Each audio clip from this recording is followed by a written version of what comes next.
Hello, everybody. I'm Susanna DeBaca. I'm the president and group publisher of Business Publications Corporation and the publisher of DSM Magazine. And it is my pleasure to welcome you to our Lifting the Veil series called Life Transformed. This is the fifth event in our 2021 series, and we're going to be focusing on supporting young children. So as many of you know, last year we launched a Lifting the Veil mental health series called Life Interrupted. And that was so well received that we brought it back again this year to focus on the mental health effects of the pandemic and the multiple disruptions of the last year and a half. And really more than anything, what you can do to support others in your life and to support yourself. Today, as I mentioned, we're going to be focusing on young children. As you're going to hear from our wonderful panel of experts, our young children have been experiencing absolutely unprecedented levels of turmoil and stress. So great that many experts are actually predicting that long-term development and mental health issues will have a long tail. That's what we're going to explore today, but we also have some hopeful advice and we have plenty of resources too that you can turn to after the program. So just a couple of housekeeping details. We're all Zoom pros by now, but if your line drops off, just log back on to the same line that you had. If you want to post on social media, please do and use the hashtag DSMLTV children. We encourage you to chat all along the way during the program and just make sure that you use the settings so that you're actually able to do that to the whole group versus just the guest experts, but that's fine too. And so let's actually get started by chatting a question so you can just kind of get used to that. The question is, what is something that you are especially concerned about regarding young children's mental health? You know, and just to give you an example of something that you might share for me, I certainly work with a lot of people at our company who've got small children, and I've been hearing them talk about all the school changes and disruption. And I worry for the kids and I worry for those parents. So that's just an example of something I'm worried about. Before we get started, I'd like to thank a couple of groups. First of all, of course, I always want to say thank you to the DSM team. They're fantastic. They work just tirelessly to create and execute this series, from concepts to stories to finding the experts and designing the slides, working with the sponsors, promoting the program. There's a lot of work that goes into this. The team and the BPC staff who make programs like this possible are really top notch, and more than anything, they truly care about our community. So thanks, team.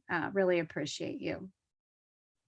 I also just want to call your attention to the Lifting the Veil magazine that our team publishes. The team does an absolutely outstanding job on many things, including their work on this publication. In addition to this series, you see the magazine that comes out every year in November.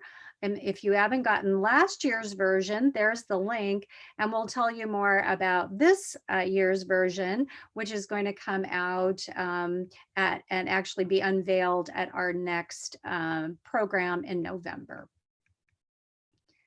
I would also like to thank our sponsors who make this program possible. Our presenting sponsor, Easter Seals, we're going to hear a little bit from them in a minute. Our supporting sponsor, Delta Dental, our supporting sponsor, Clyde Behavioral Health, sustaining sponsor, Employee and Family Resources, our supporting sponsor, IMT Insurance, and our mental health moment sponsor, United Way of Central Iowa, who we'll also hear from in just a minute. I especially want to thank our presenting sponsor, Easter Seals, and I'm very pleased to have the opportunity to introduce Tony Raymer, who is the Director of Brain Health for Easter Seals. Welcome, Tony. Thank you. And thank you to DSM Magazine for shining a light on these important topics. The more we talk openly about brain and mental health, the more we fight the stigma and build our ability to care for ourselves, our families, and one another. My name's Tony Raymer. I'm a social worker, play therapist, and director of brain health at Easter Seals, Iowa, where we are proud to have been selected to make a reality the last piece of the children's behavioral health system here in Polk County. On September 7th, we began providing residential and community-based crisis stabilization, as well as mental or brain health therapy services at our 80-acre Camp Sunnyside campus.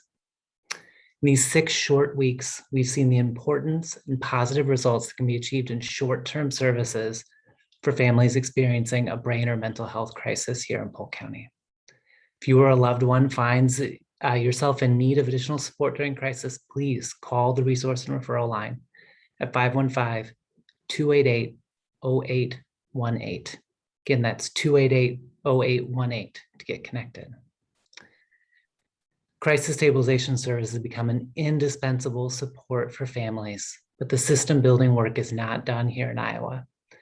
Despite having these important new services, kids and families still languish in emergency rooms and hospital lobbies.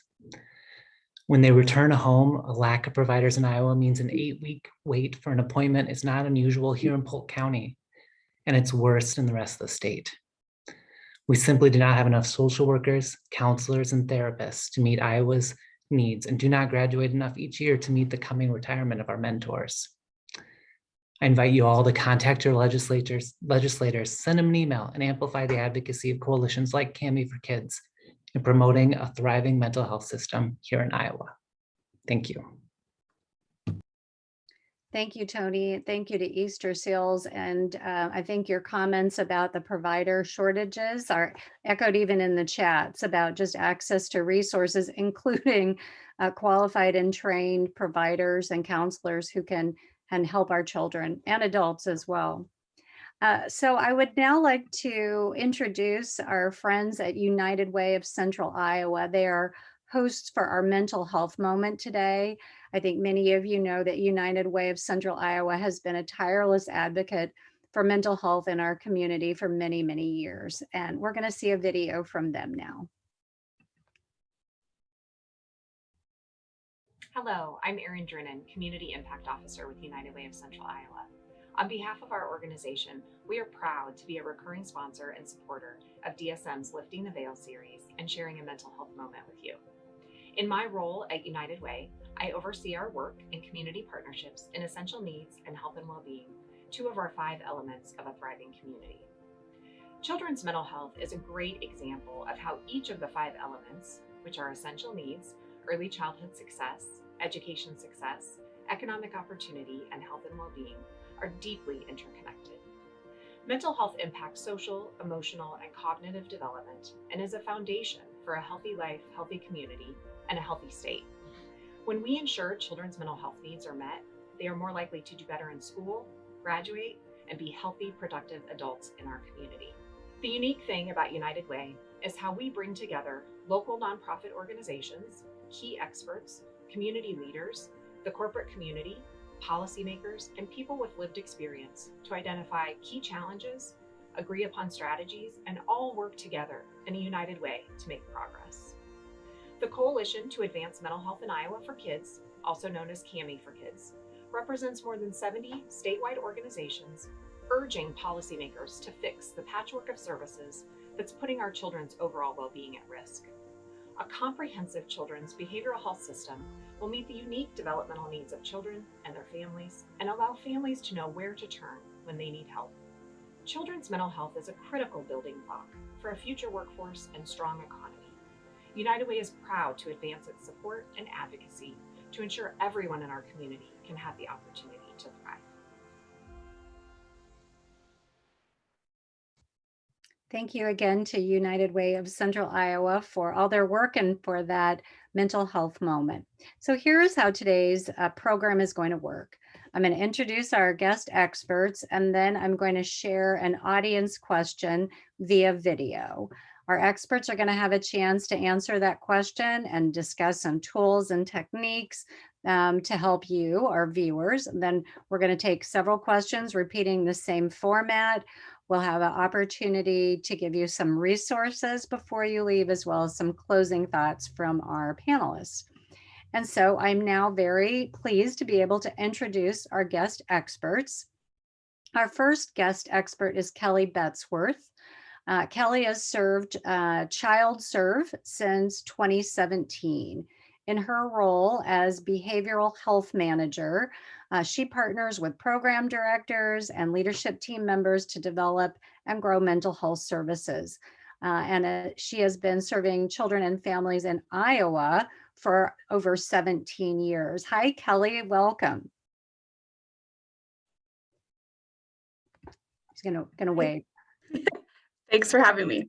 Wonderful, we're glad you're here. Next, we're joined by Renee Hardman.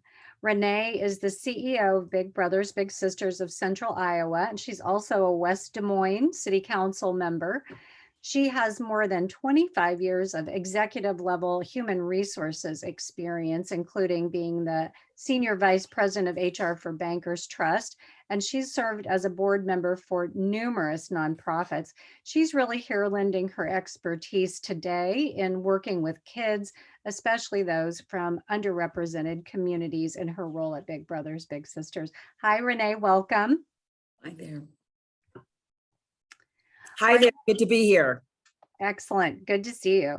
Our third expert is Dr. Kelly Hill. She is a licensed child and adolescent psychologist and is the Des Moines Pastoral Counseling Center's Director of Clinical Services for Children and Adult Clinical Staff. She holds a doctorate in clinical psychology with a specialty in child and family. Kelly provides therapy to toddlers through adolescents, as well as parents and families. Hi, Dr. Hill.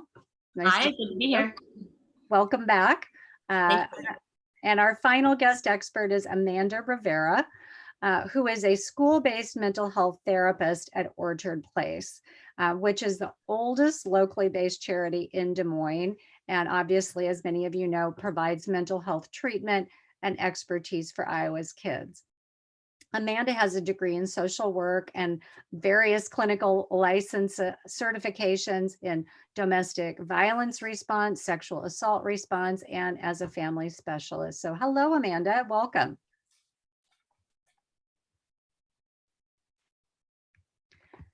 So we are now going to go to our first audience question. And we have a video clip from our audience member, Joe Murphy, who is the Executive Director of the Iowa Business Council. So let's hear what Joe has to say. The pandemic has been hard on everybody, but especially on kids. As a dad of 3 young children, what things should I be keeping an eye out for to make sure that they're okay? So I'm going to actually toss this question to Dr. Hill to start out with. So how do you respond to Joe's question, Dr. Hill? That's a great question. So I think for parents to really be monitoring their children for any big changes that they notice. So do you notice that the children are having more emotional meltdowns or temper tantrums? Are they becoming more withdrawn? Are they having some sleep disturbance or difficulty with separation from parents? An increase in fears or worries or more aggression. So basically any big change in behaviors that they typically have. Very, very good advice for us. Amanda, from your vantage point working with small children, what are your thoughts? Yeah, thank you. I do agree with Dr. Hill, her examples of cleaning to parents, but from my perspective of working in the schools, I would say when you are working in the school, if you see a child having trouble transitioning from parent coming into the school, transitioning, from class to class, any regressions that you're seeing, if they're starting to go back to some of those behaviors that maybe some younger peer interaction type behaviors, you're probably seeing signs that they're struggling with what's happening around them. Good to know. Kelly, what would you add to that? Yeah, I would echo those things again, as well as point out one of the most common responses that we see to anxiety and anxious times is an increase in rigidity and control-seeking behaviors. So kind of keeping in mind that if your kids seem extra, rigid or seeking out control of things, offering some controlled choices can help them regain a sense of that. And then I would also add, you as parents are the best experts on your kids. So just really paying attention to if things seem different from how you would expect them to react. Mhm. Renee, what are your thoughts? You're Yeah, seeing from a different angle. Mhm. yeah, we work with youth in a mentoring capacity, so we hear a lot when we make our calls on how the matches are going and how the littles are doing. And I think I would add to that, in addition to what's been stated, is that, just lack of wanting to be engaged when they start to withdraw, when they don't want to go outside to play and they are ready just to be in their rooms or not engaged with others around them. That's a sign that something is going on, particularly if they've been active in the past, and that they're avoiding maybe these interpersonal kinds of relationships and trying to be secure in their own space. When you see that their habits have changed, and rather than going outside to play, they're just hoovering in the house and just becoming a little despondent, those are signs that you really do need to check in with your little or your young one and ask questions to the degree that they'll share. Mhm. Amanda, I'm curious, when you're talking about the regressive behavior, talk a little bit about what some of those behaviors are, how they show up, because I find that really interesting. Mhm. Absolutely. So when we think about younger kiddos, in preschool, we might see kiddos that will suck their thumb when they're feeling uncomfortable, sometimes take toys away, or just not really do well with some of that interactive play. But as they grow older, they really seek that interactive play. They don't seek those comforting type behaviors. But when we see some regressions at school, we might see those things. We might even see that they've wet their pants on the playground instead of saying, oh, I have to use the restroom. And so that's really what I'm speaking to with those regressive behaviors. And when a kiddo is struggling with some things that are going on around them, or these anxious moments, we might see some of those regressions at school or even at daycare. Those examples are really helpful. Renee, you're nodding. Yeah, I agree with Amanda so much. Every child is different and every child reacts differently. So as Kelly is saying, really know your child and look for things that are different, that are happening that you've not seen before, because those really kind of are the cues and the signs that more is going on with your child than what you might see or what they might express. And so just seeing the differences and how they behave is really, really important. Those are the signs. Dr. Hill, how do you think about the difference between when your kiddo's having a bad week and has some, out of ordinary behavior, and when does it really become alarming that there's a much more serious issue with them? Is it a week, a month? What are you looking for? Yeah, and there's not a hard, fast rule for that. Again, it's kind of like Kelly was saying with, the parents knowing their children the best. So if the changes that you're noticing are on a more serious level, maybe they're fighting a lot or, doing more dangerous behaviors, or just, in general, it feels pretty upsetting to the parent that these things are happening, or it's just not getting better. Maybe it just continues to escalate in a gradual pattern too, where the parents feel like, what I'm doing right now is not enough and I really need to get some extra help for that. So I think it's really a lot of the parents' gut too, with like, oh, this is more than I can help them with right now. That would be a time to seek out some help. Mm-hmm. Kelly, I see you nodding. That's Yeah. resonating with you. Mm-hmm. I would absolutely agree with that. The normal patterns of life, there's some ebb and flow. There's some sad and some happy. And so anytime we see where it's just sort of leveling out at below where we want to be, right? Sad, despondent, disengaged, anxious, and there's not those ups and downs, is I think when we, have some concern. And there's lots of people who are willing to consult first before you get to the point of like an actual, evaluation or assessment. Are there certain behaviors that parents or, people like Renee who are interacting with kids should be looking at with more alarm than others? Anybody? I don't know that there is something that is more alarming or less alarming. What I often say is this something that is consistent? I think when a kiddo is hurting someone else or hurting themselves, I think maybe that would raise the increase in concern, because we don't ever want a child to be harmful to themselves or to someone else. But really, I think when it's, do we need another support added in? Is this a consistent thing? Because kind of when somebody is going through, like if they have a lot of anxiety within their body, we might see younger kiddos kind of push back, push away. So there might be some hands-on, but is it consistently hands-on? Is this an everyday thing? Are they really struggling to regulate and be gentle with their hands towards themselves or to others? So I think if we were going to talk about, is this more concerning or less concerning, maybe those would be things to look for in that environment. Susanna, I would just like to share, if I might, that one of the things that I learned during the pandemic, and it was from one of our board members that said that we should always ask ourselves, what did we smile about for today? And so we try to use that question with littles and encourage their mentors to ask their littles, what one thing did you smile about today? It's really trying to get the youth to maybe find some joy, because it's all about trying to find that little joy. And that helps with our perspective on life. And so I think it's about asking questions and engaging the littles and your youth in trying to find nuggets of joy, nuggets of happiness that help them maybe hopefully reduce anxiety. So I love asking young people, what one thing did you smile about today? I like that question. I think I'll ask adults that question too, Renee. So let's move on to our second question. And this is from Jenna Knox, who works at Broadlines Medical Center.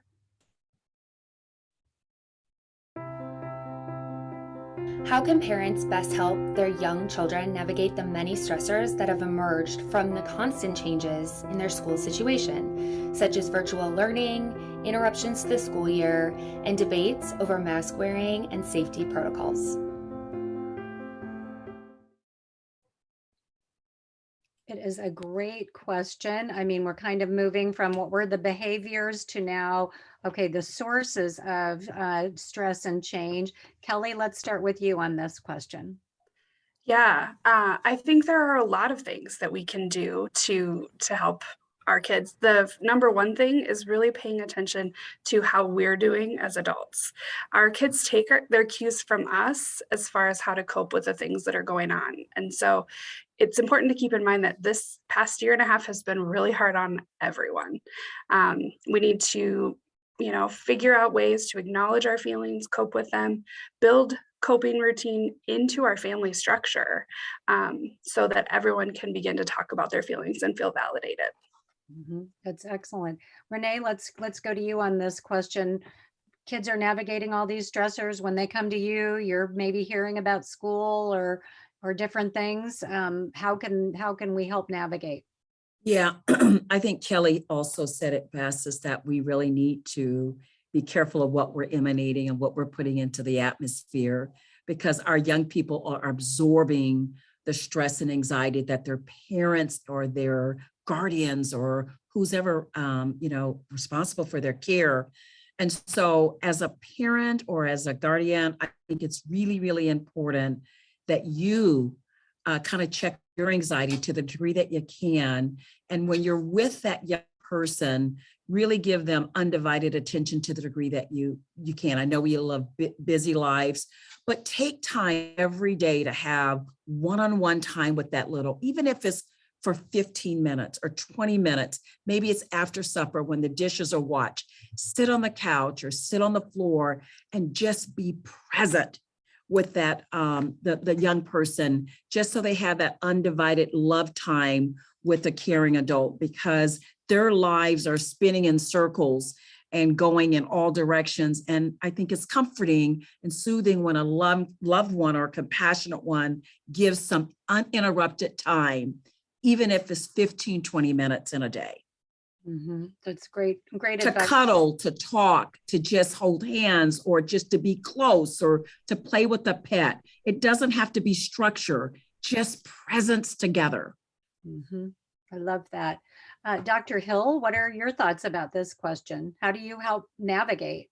Yeah, I love both those responses. And I would just add, for the parents to really focus on staying calm and, we'll also to add structure and routine into their lives. So young children really need that structure and routine.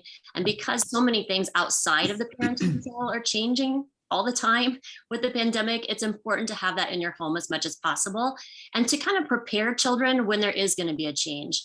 So in the question she was asking, or she was mentioning masks and online school and things like that. So when there are big changes like that for a young child, for the parent to be as matter of fact as possible, that this is what we're going to be doing now.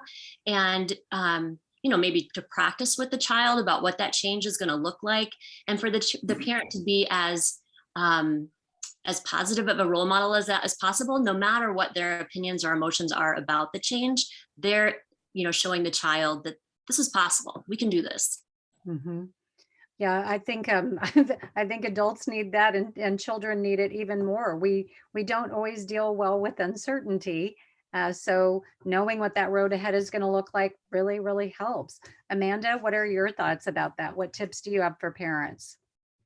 Yeah, so I'd like to speak from the school perspective because their answers were all so great, really thinking from the family perspective. But I think routine is important. When we think about sending our kids to school, there is such a structure and such a routine, but it has ebb and flowed so much that even if our kiddos maybe are going to be home for 10 days because of COVID or something like that, sending those kids with a routine and even being aware of what the teachers experiences with their mask or something like that, and owning those mistakes. So if maybe a kiddo walks in and the teacher doesn't have a mask, saying, oh, I'm sorry, and just owning it and kind of sharing in that with the kiddo, I think is really important. And even taking some time, one of the things that I think is really important in the schools is meeting those hierarchy of needs, because routine is so out right now, or has been, that we're all just kind of learning as we go. So if a kiddo comes and seems kind of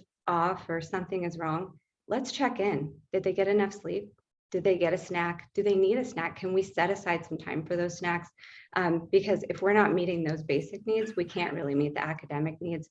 And so we might not even be dealing with that anxious mood that we thought we needed to address. We might really just be meeting that basic need. So setting aside those times, maybe just having a lunch with a kiddo and really getting to understand what is the stress that they're feeling right now. I think those, just setting aside a new routine and talking about it and making sure that even the disruptions are kind of set in some sort of routine so the kids can have a little bit more predictability in an unpredictable time. I saw Kelly nodding her head a lot. Kelly, talk a little bit about your thoughts for advice on routines. Yeah, I would say routines are really important. And some of the easiest places to start in building routine are those things Amanda was talking about with sleep schedules and meal schedules. And to echo what Renee was saying, we can also build connection then into those routines, which supports the coping and resiliency of the whole family. So if it's an evening walk or a family game night, let's do an ice cream treat, finding times to check in that seem kind of more natural and more consistent. Mm-hmm. Dr. Hill, what are your thoughts about those basic needs and routine and the importance of those to mental health?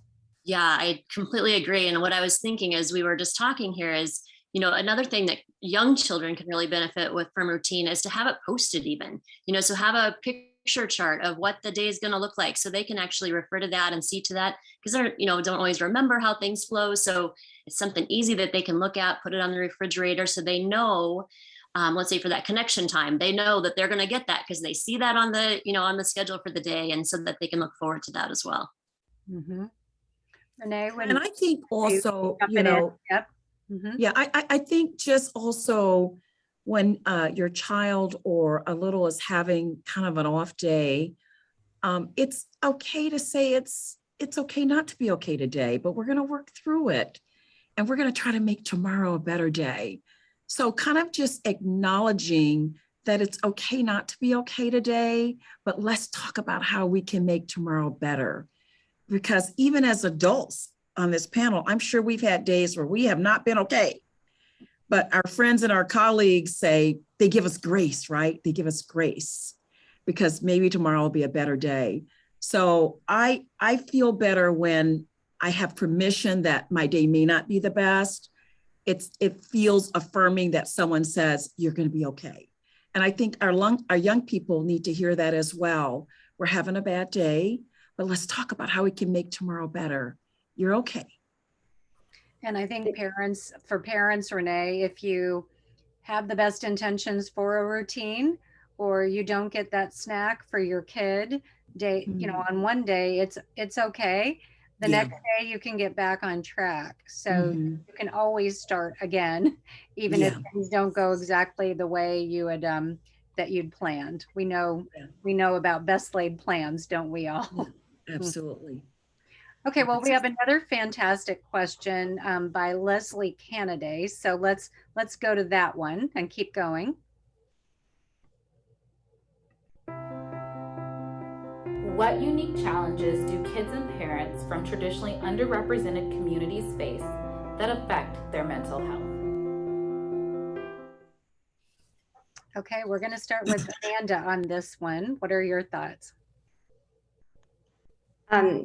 I think that there are many challenges that underrepresented populations face. But one of the things during this challenging time that I have recognized is that COVID became very scary, or the pandemic became very scary because there were already underlying medical conditions that were not being met due to the inability to access some health needs. So whether it was because there was, financial strain or lack of access to insurances, things like that, then COVID became, or the pandemic became, a larger strain or a larger fear, which also increased anxiety and mental health concerns. And there was limited access to those things as well. So those are some larger strains that I saw in my experience. Also, one of the things is that we, as noted early on, we have a lack of representation with mental health, social workers, and things like that. But also we have a lack of representation of a diverse, access to things. So then the underrepresented populations have a lack of comfort where they go to get those supports that they are looking for mental health, medical, things like that, where they are accessing those resources anyways. So that's the strain, I would say. Absolutely. Dr. Hill, what are your thoughts on this? Yeah, I agree. And I would say just in general, underrepresented communities have fewer resources available in general. And so the pandemic has just kind of compounded the trauma of that. So some of the, everybody's experienced anxiety and fears from this, but underrepresented communities, it's beyond what the majority ever have to experience. With the increased prices of food, it might mean we don't have a meal that night, or fear of eviction, is a very real fear for many underrepresented communities. The lack or the decrease in the social support that they really need, that they have not been able to access. Fewer services for kids with disabilities. And with the online schooling, that had a huge impact on those children not being able to get the services that they so desperately needed. So I think it adds a whole nother layer, maybe several layers actually, for those communities to have to endure even more right now. Mm-hmm. Exactly. We've read so much, and we know that underrepresented and underserved communities are under even more stress. So it's harder for parents to have that level of calm if they're under more stress. Kelly, talk a little bit about how you see this. Yeah, I don't have a lot to add. I would say one, the isolation factor. Often these are, communities and families that are already isolated in many ways. And then when you add a pandemic and social distancing, of course, that increases the isolation. For our families with, special healthcare needs, access to skilled nursing and skilled childcare has put a huge strain on top of the schooling and all of those things, and increase their isolation. Yeah, and even with the increase in telehealth. You know, a lot of people say, oh, well, now you can do all your counseling, you know, via your devices. Well, if you don't have access to internet, if you have bad broadband, if you don't have the devices to begin with, well, that's not an option for you or your kiddo either. So Renee, Yeah, talk a little bit about I was this. just gonna supplement what my great other panelists have shared is that, you know, here at Big Brothers Big Sisters, 85% of the young people we serve are from communities of color. And this past 18 to 20 something months has had a cumulative effect. I said we've had more than just a health pandemic. We had a pandemic on social justice. We had a pandemic on economic crisis. You mentioned isolation, Kelly. There were so many pandemics sort of going on at once that parents and guardians and folks were dealing with. Imagine how that had a cascading effect on littles and children trying to navigate the stress that's in their homes. So I say that we all have been affected, but communities that are underrepresented have had this cumulative effect of so many disruptions in lives that's created so much stress. That's why services are so needed for mental health and counseling and working with families. Organizations like the Pastoral Center and all of those places, great places that offer help and comfort and compassion for families. Exactly, Renee. I think you're seeing it on the front lines, and we've had. I like the way you're putting it. We've had pandemics in many areas, but I think everyone on this panel would agree we're having a mental health pandemic, whatever the cause, just absolutely unprecedented. Yeah. So You know, Renee, I had a little girl that came to me when that asked me, was her mom going to die from COVID because she was Black? Because of all that she's hearing about the disparities of how COVID affected underrepresented communities, this little 7-year-old girl wanted to know whether her mom was going to die because she's Black. those fears are real. Those fears Absolutely are real and affect children's mental health and absolutely affect their physical health. Absolutely.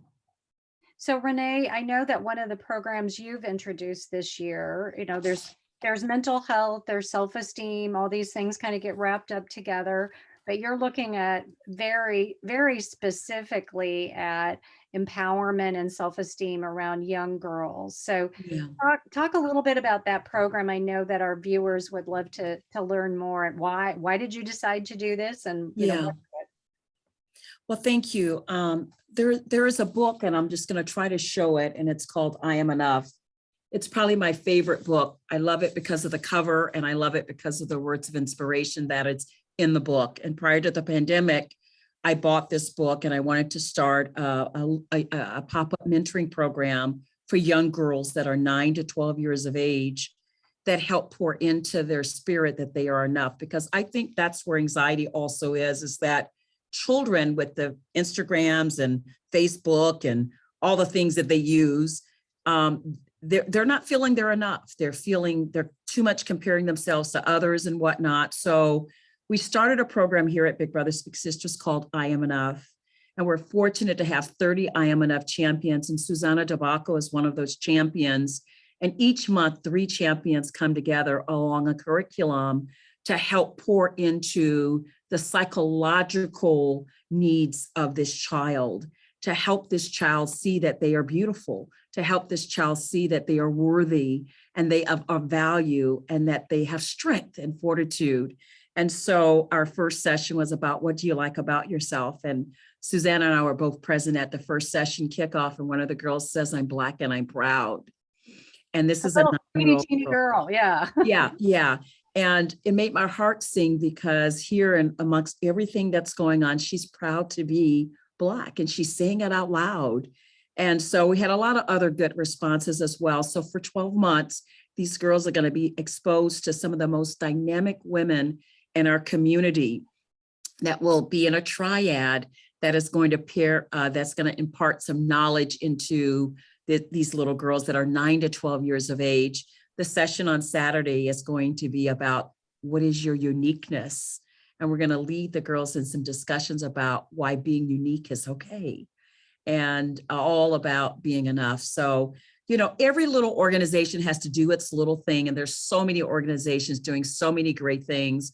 We thought that this was a great opportunity to help 9 to 12-year-olds, and there are a lot of minorities in our program, to, again, help them understand their uniqueness and why they're important and why they are enough. Let's plant those seeds early so that they will get to go to high school when life just gets to be so topsy-turvy. When they start dealing with things that affect them, they can always go back to, I am enough.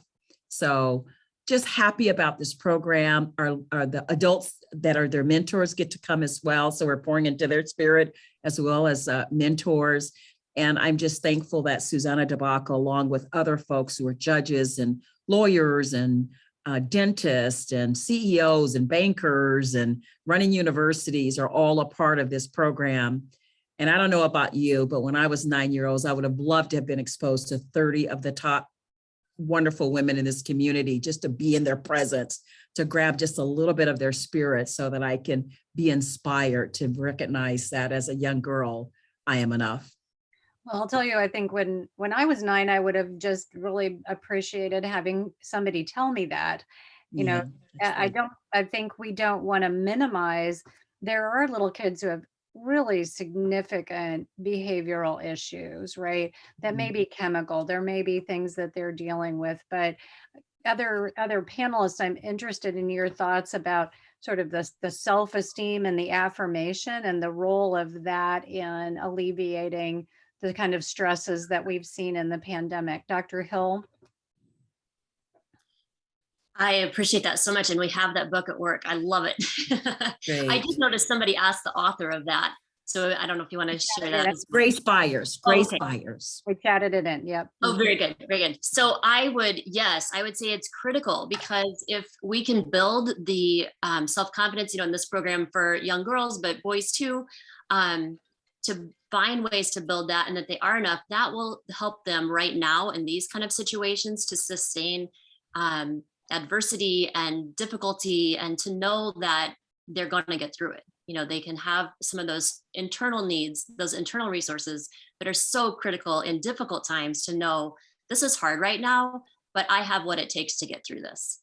Mm-hmm. That's excellent. Amanda? Resiliency, right, Kelly? Exactly. Amanda, any comments on that? That was the word I was going to use, is that this is such a critical time to build self-esteem for all ages, but absolutely that 9 to 12 age. Kids are already trying to form their identity and so confused about that, comparing themselves to their peers, and it really builds that resiliency. So what a great program to tap into and build upon. But also, just remembering that right now, everybody's going, oh, they had this terrible experience. Is that going to happen to me? Kind of your example with that young girl, and how fearful that is, and how we can really internalize, am I enough to get through this?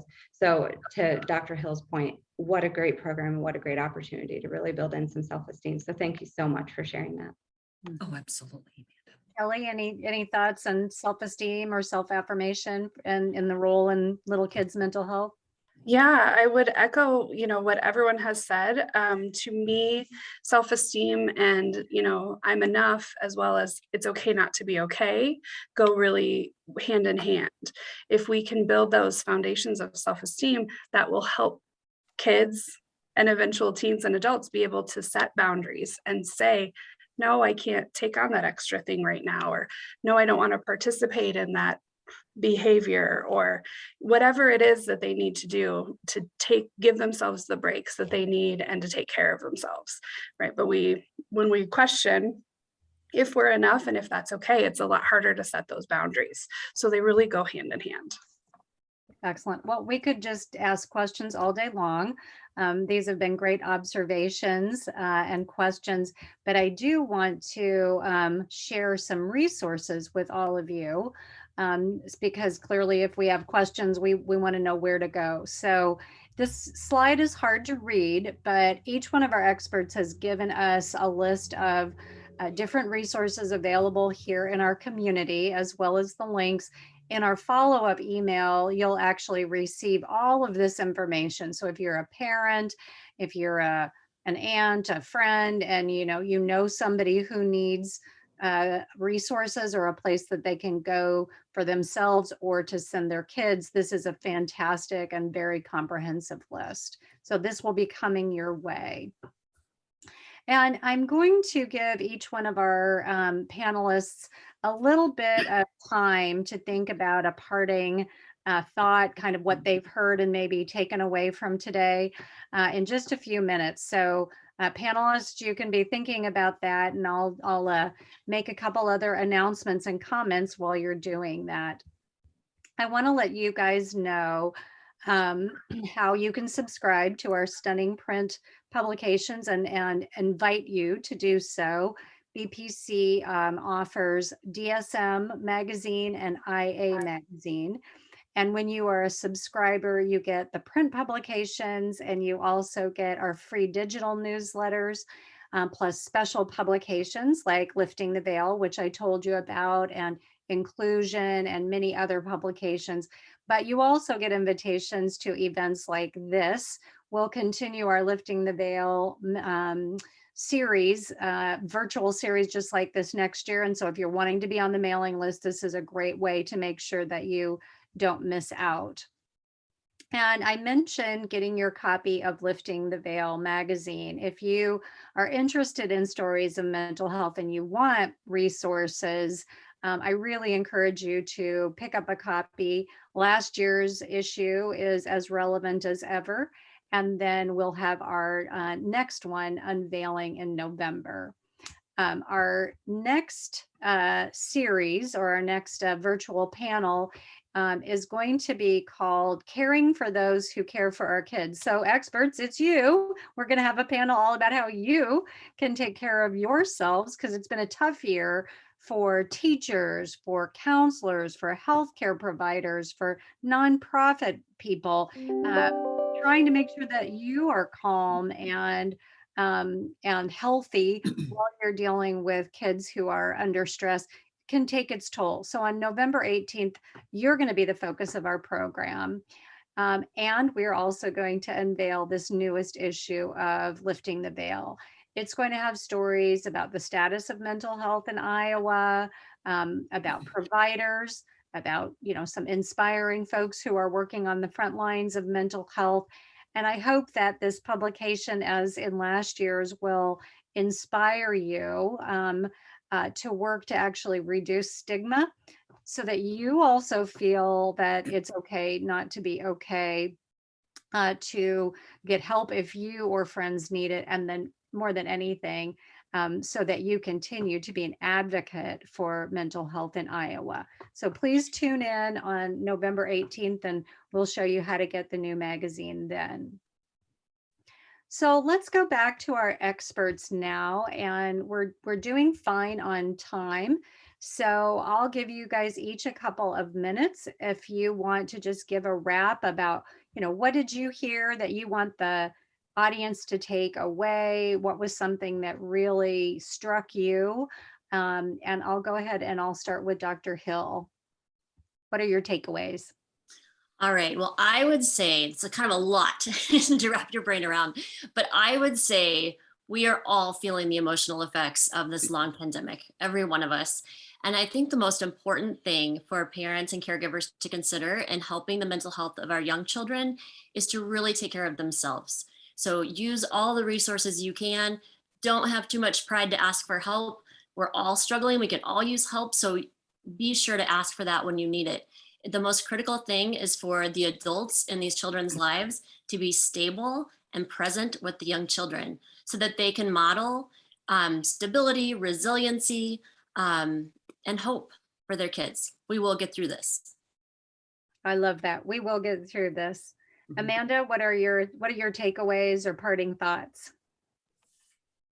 Actually, I sit here and I'm listening to all of these wonderful women. And the thing I keep thinking is, you are not alone. You're not alone. All of these wonderful resources being presented are because you're not alone. We are all going through this together. And there are so many more people out here for you too. So just know that your friends, your family, the community resources we're building every day, and it's because you're not alone, and we're going to do this together. Excellent. Kelly, what are your parting thoughts? Thank you. I have two things that I guess I want to say. One being, I saw in the chat, and we've kind of touched on the idea that kids don't yet have the words to say some of the things that they're feeling and going through, that we might have the words to say as adults. And so remember that their behavior is communication. And sometimes behaviors that seem, a little undesirable, are a way of communicating that they want some connection or that they're not doing well. So that's my number one thing, is really for all of us, behavior is communication, not just children. And then I want to say just how grateful I am to be included in this, and that there are all these wonderful resources and people out in our community who are concerned about this. I think it was Renee who said something about, asking people, yes, what did you smile about today? Thinking about gratitude. A quote from Robert Emmons is that when disaster strikes, gratitude provides a perspective from which we can view life in its entirety and not be overwhelmed by temporary circumstances. And so, echoing what other people said, even though it's long, it's temporary, and we'll get through this. I love that. We will get through this. I'm seeing a theme here. Renee, so what are your parting thoughts and advice? Well, first of all, I want to say it's just a delight to have taken an hour to relax and to listen to the experts on the panel today. I've gotten tidbits of information that I'm going to share with my staff. And I think I'll take this recording and we'll share it in a staff meeting. Not to promote me, I'll tell them, listen to the other experts, how's that? But I love the words of wisdom and inspiration. One of the things I would like to share is that, and I read this sometimes and I share this with our mentors, because parenting and mentoring is about sometimes synonymous. It says, do not worry that children never listen to you, worry that they are always watching you. And so when we begin to navigate this, a lot of the turmoil and the stress, remember, even when a child isn't communicating, they're watching. They're watching how you respond when you walk through that door. They're watching how you respond when you are cooking dinner. They're watching how you respond to your mate or your partner or your friend.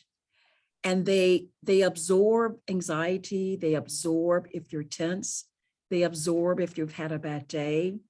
And not that we can't have a bad day, but at times when we're trying to uplift children, we have to sometimes check things at the door a little bit and allow for that child who may have had a bad day. Maybe they were bullied at school and all they want is their loved one they want to be comfortable talking to their loved one about that.